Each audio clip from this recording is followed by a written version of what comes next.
Welcome back to part two of motivation in the workplace. Before we roll into it and looking at where you start with the whole process, how did you go in part one? Have you started looking at the engagement and disengagement? It's really important for you to really pay some attention to that before you go straight into part two and start making changes. So I really advise that you have a look at that first and sort of draft up a bit of a profile, if you want, of where you see your employees at the moment. And once you've done that, then come back to part two and look at where do we start? How do we make this happen in our workplace? And then take it from there. So I'm presuming that you have. So we're going to go straight into looking at where do we start? How are we going to improve our workplace to really inspire our employees? So our employees, obviously that's where we start. But what is it that we're going to do? Well, the question for you is, how well do you know your employees? Do you really know what it is that empowers them, that makes them happy at the workplace? These are the areas that we are going to be focusing on to guide you through to how you get to know your employees and take that information and compile it into a document. So that's what part two is all about. We're going to take a few topics and then we work our way all the way through, right up to the action plan. So let's get into stage one of getting to know your employees. Just on this, a word of caution, and the topic of the slide says it all. Is everyone the same? What you've got to remember is every person is his own person in his own right or her own right. So they're all individuals, and that's why we call people individuals, because each one of us have got a different personality. We've got different needs. We've got different aspirations.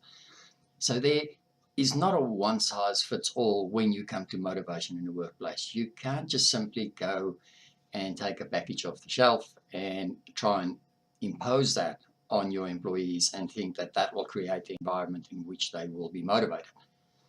It's a process that you've got to go through with each and every one of your employees. You've got to get to know them really and understand what it is that drives them and what they want from their employer. So don't try and treat everyone the same. It won't work. Make sure that you understand the needs of each one of these individuals that you've employed. So let's go to the first one then. When you talk to your employees, you've got to find out what drives them, right? So every person has specific motivators that will motivate him or her. Now, just take a step back at this. You cannot motivate a person. Remember that. Motivation comes from within. What you need to do is create the environment in which that person feels motivated to be. So those motivators that they have, that's what we need to find out. What is it? What drives them? Establish what they are, and then we will compile this and use this information to create that perfect environment for your employees. Now, bear in mind, when you think about these things, in my eyes, money is never a motivating factor. If you want to use money to motivate people, you can achieve short-term results, right? People adjust to what their income is, and once they've adjusted, you're back to square one. So during this exercise where you find out what their motivators are, some of them may throw money in there, but be mindful of the role that money plays, and we will discuss that at some point. It's not a motivator, it's more a hygiene factor or a maintenance factor, for lack of a better word. So what drives them? Establish that, and you really got to find out, you've got to dig a bit deeper than just a normal conversation. You want them to open up to you and tell you what it is that they want and what really drives them, what inspires them. And there's different sets of questions that you can use to try and drag this information out, because remember, some of them, they're going to be a bit tentative speaking to you, and that's where sometimes it's better to get a third party involved to actually do this for you.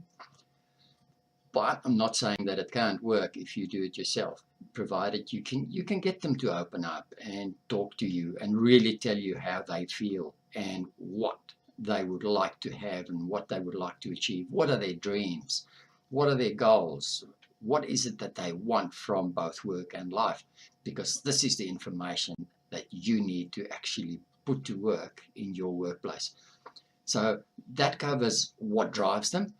Let's move on to the next one. Remember how I said that sometimes they might not feel real comfortable talking to you. So there are other ways that you need to make sure the message that you're getting is actually the message that you want. And that's by watching their body language. Body language is going to tell you a lot about that person during that conversation. So make a point of watching how they behave. What are they doing with their hands? Are they nervous?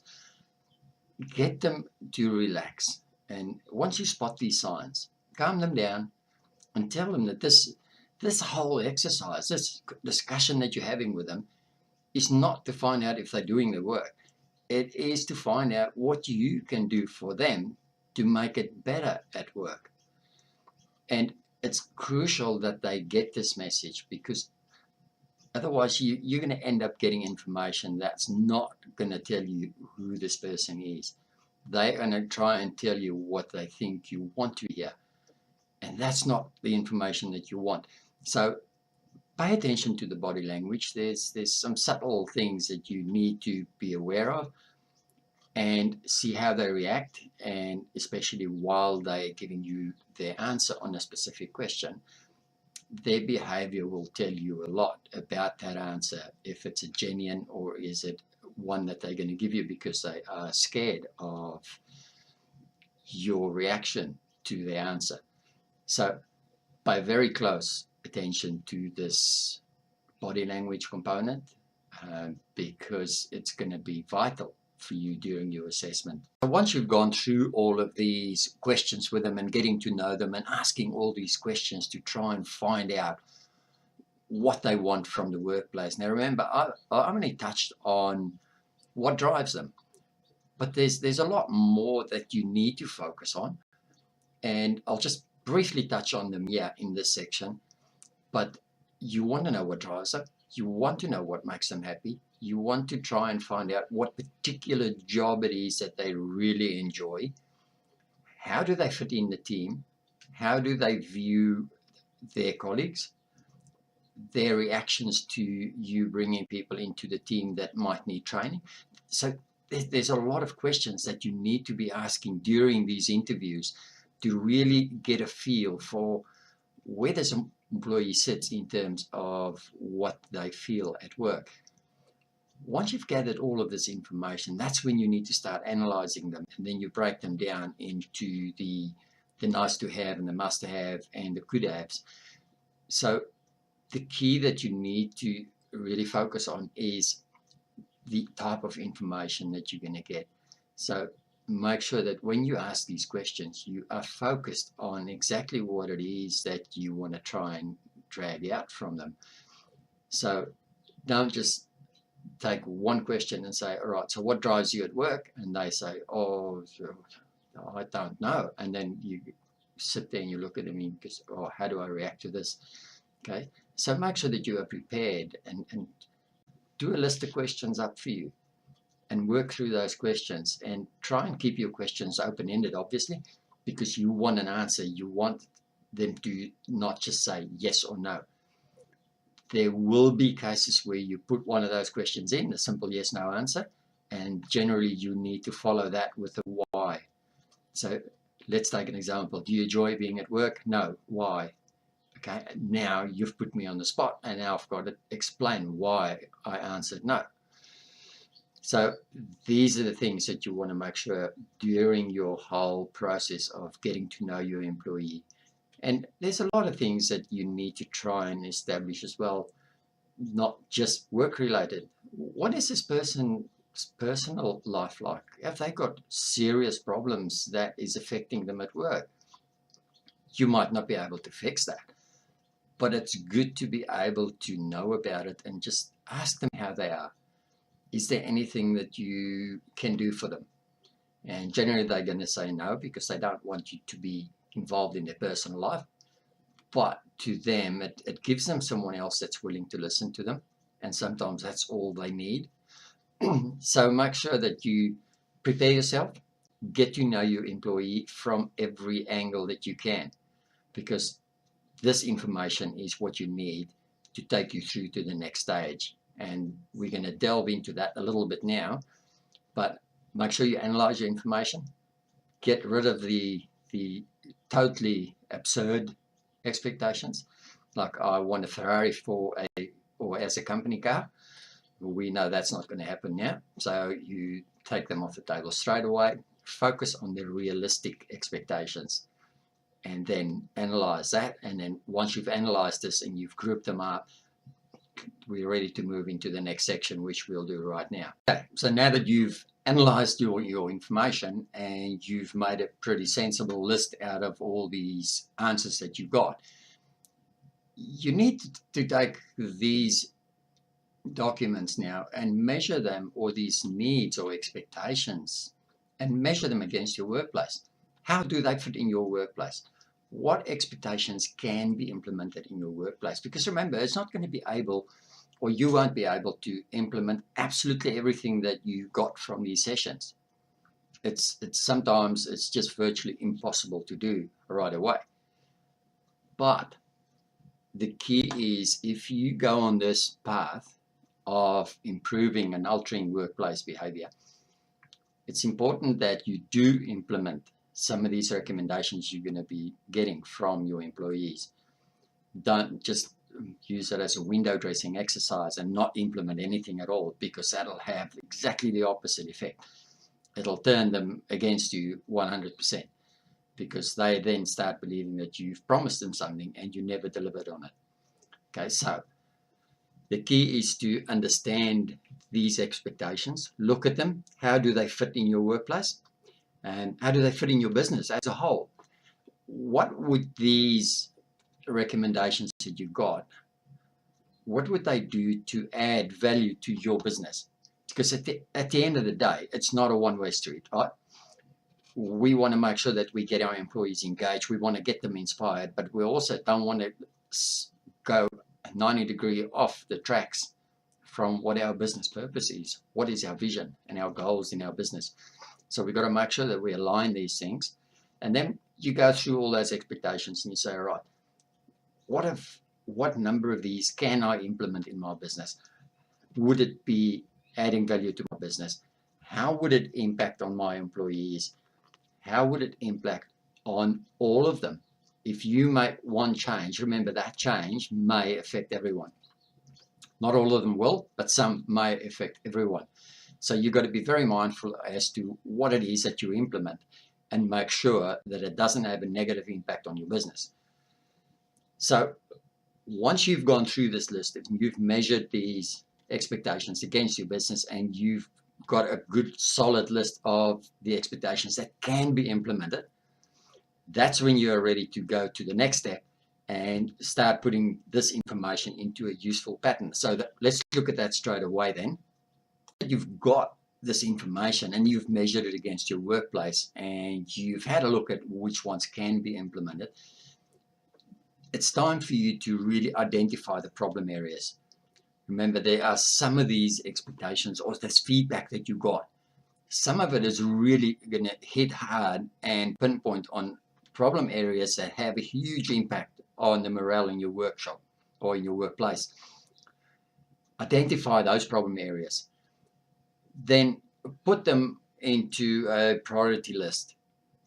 Okay, so these are the critical components that you have to address. You know that you have to address them. It's clear across the board from every one of your employees, these are the issues that came up. So you know that they are critical. They have to be addressed. So you group them. Once you've got them grouped, then we will take the next step. But just before we move down that path, the ones that you didn't see as a problem area, so let's call them for now for the nice to haves. Okay, they might not just be a nice to have, but we'll just drop them in the separate column of your paperwork for the moment. Don't discard them. Okay, we're going to use this to further improve that buy-in from your employees. It's vital that you don't just discard them and throw them out and say, okay, they're not causing a problem at the moment. These are my problem areas, and this is what I'm going to focus on. We need to go past that. We don't want to just clean up any problem areas that we have. We want to inspire our team, right?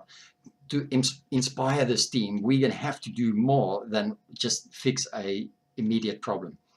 So don't throw them away.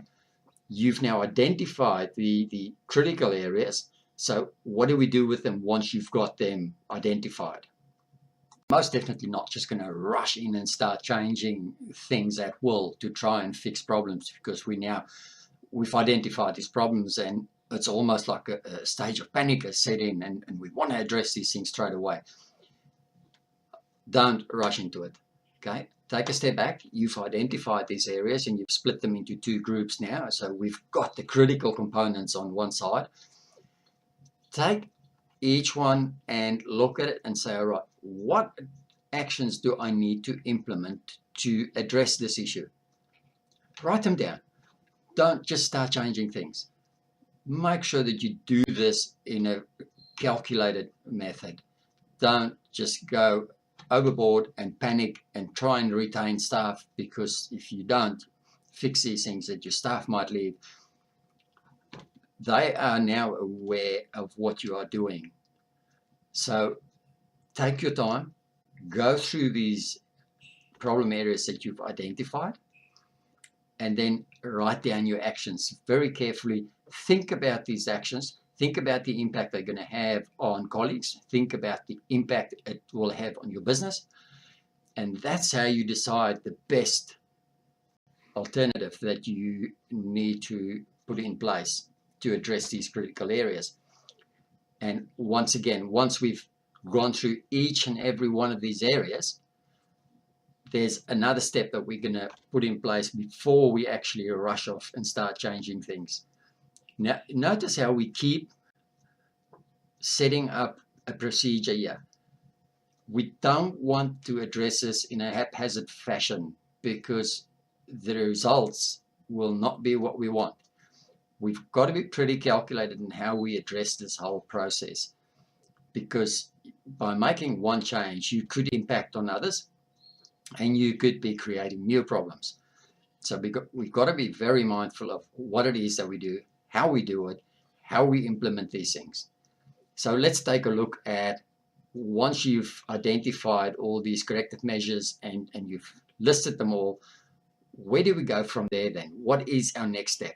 I suppose many of you guessed it. We are going to compile an action plan. This is what you do in business, isn't it? You come up with a business idea.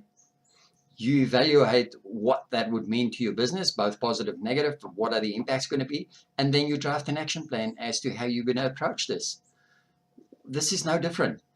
You have gathered the information, you've compiled some documents on it, you've identified critical areas, you have identified the solutions to them, and now the next step is compile your action plan. Define the what, the when, and the how in this action plan. How are you going to address them? When are you going to address them? And what is it that you need to do to be able to address them? This is what goes into your action plan. Now, when we talk about the action plan, remember, anything that you put in place needs to have the problem, the solution, target date, who's responsible. Make sure you include that in your action plan, because otherwise you're gonna create a document that's going to end up in a drawer somewhere in a cabinet, and no one is ever going to look at it, and it's not going to have the results that you want. Assign it. If you are the business owner and you decide you're going to take this on, you're going to be responsible to drive this implementation. Make sure your name's on there. Make sure your target dates are on there. Right? So now you have drafted this action plan, you know exactly what it is that you want to do. You know when you're going to do it. You know how you're going to do it. Let's take a deep breath once again and look at this action plan and think, is it possible for you to take all of this and do it in one hit? Is that achievable? Depending on your current situation at the workplace, you may only have a few, and then it's very, very viable to be able to do that. But if you're only just starting out on this path and you had a team that was really disengaged, and you got a lot of information back and a lot of things that you need to be able to change in your business and how you do things, it may be a bit overwhelming. So what we're going to do next is I'll show you how to break this into categories and then deal with it in that way. And we will discuss a little bit on the buy-in that you need from your employees when you do that as well. So let's move straight on to that then. And then let's break it into different categories. And let's term them low-hanging fruit, medium term, long term. So what do I mean by that? And we'll probably touch a bit more on this in the later sections as well. But simply, low-hanging fruit are those areas that we can implement immediately, and they will have either a little or no cost to your business, and they will not disrupt your normal procedures in the business. So the other thing to look at there is how much effort would have to be put into those changes. So focus on the ones that are of low cost, low effort, and then we call them the low-hanging fruit because we are going to get immediate results from them. So group that, all of those items that you've identified, the ones that fit that category, drop them into this low-hanging fruit column then. Then we move to the medium term. Now, in medium term, this could be where you need to provide additional training to staff or something similar that's not going to happen in a day or two or a week or a month. All right, so it's going to take a little bit longer to implement them. You're not discarding them, but we are merely putting them into our medium term plan. Then we look at the long term. Now, long term, what issues would you have in there? That could be a career path, that could be advancement for a person. You know, what is the next step for them? Have you got positions available to promote people? What are your policies and your procedures in terms of senior staff? Do you allow your internal staff to be promoted into these positions, or do you always source someone from outside? So these are all the things that you need to look at, and these type of expectations will fit into your long-term slot then. Great. Now we have an action plan. We've got it in categories. We've got our low-hanging fruit, our medium-term, our long-term. Everything is set up. You are basically ready for your implementation stage. This should be really exciting for you. This, guys, I can't stress this enough. How much is this going to mean to your business to achieve this positive engagement from your employees? The key that you've got to remember through all of this, and I'm probably going to be repeating myself a heck of a lot of times on this, and it is communication. Make sure you communicate these things to your staff, please. It's vital for the success of anything. They want to know what it is that you're doing. They want to get an understanding of how you are trying to help them enjoy being at work. How can you make it better for them? Nowhere have you said to them, I'm doing this to motivate you. Okay, so that's not what we're doing. We're not saying that to them. We are merely stating that we want to implement changes in our business to make it more enjoyable for you guys to be out here, because you spend at least 1/3 of your working week at work. Why shouldn't we enjoy it? Okay, so we are going to create this positive environment in the workplace. Motivation, that's going to come from your employees. They're going to bring that part to the table. Communicate to them, show them where you are, and even once you've done this action plan, sit down with them and say, guys, this is what I've identified.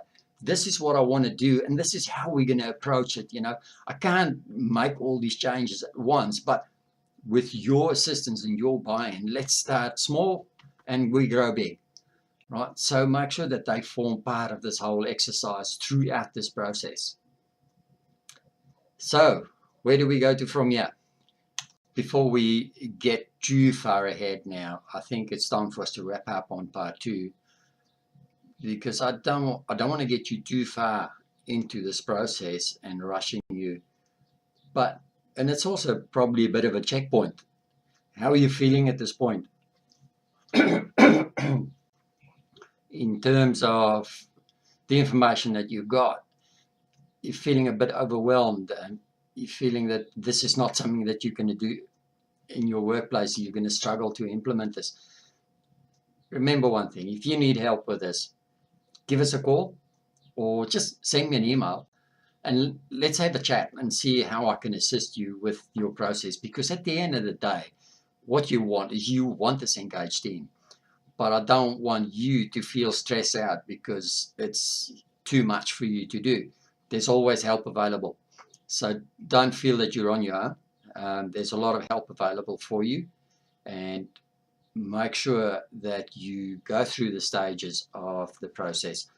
So take a step back at part 2 then. If you are comfortable moving ahead with this and you've done all of these things right up to your action plan, go through them again, make sure you've got everything in there, make sure you've got all the facts, you've covered everything before you move to implementation. So guys, I think you've got a bit of homework to do before you move on to the next one. So spend some time with your employees, get to know them, compile all this information, draft your action plan, get ready for that implementation stage. Don't rush it. Please don't rush it. So I really hope that you are confident and that you can see the benefits that you're going to get from a program like this in your workplace, and that you're really going to approach this in a positive manner and implement it in your workplace. Get that team up to where you want them. Make your competitors envious of what your business is achieving, and make them sit back and wonder, how on earth are you hanging onto your key staff like that? Why is it that your team is so positive? Why are you out there outperforming all of your competitors? So use this information, use it well, take your business to a new level. Once again, thank you for watching this.